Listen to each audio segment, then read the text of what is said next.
बिस्मिल्लाहिर्रहमानिर्रहीम। मज़ेदार और शाब के ढोडा हलवा के लिए 2 लीटर दूध में 1 कप अंगूरी या समक शामिल करें और इसको अच्छे से मिक्स करके चूल्हे पे रखें। जब अच्छा उबाल आ जाए तो इसमें आधी प्याली दही की फेंट के शामिल कर दें।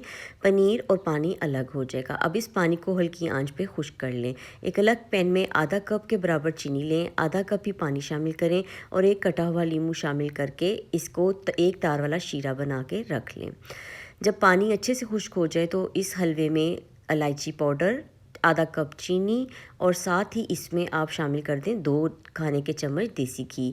अब इसकी इतनी भुनाई करनी है जैसे हलवे की करते हैं। पानी मुकम्मल तौर पर जब खुश्क हो जाएगा तो इसमें लिक्विड ग्लूकोज शामिल कर दें, ड्राई फ्रूट्स शामिल कर दें कटे हुए, और जब अच्छे से हलवे की तरह भुन जाए और चमचे पर हलवा ठहर जाए तो हलवा तैयार है। किसी भी माउल या ट्रे में ग्रीस करने के बाद हलवे को डालें, अच्छे से सेट करें, बादाम और पिस्ते के साथ गार्निश करें।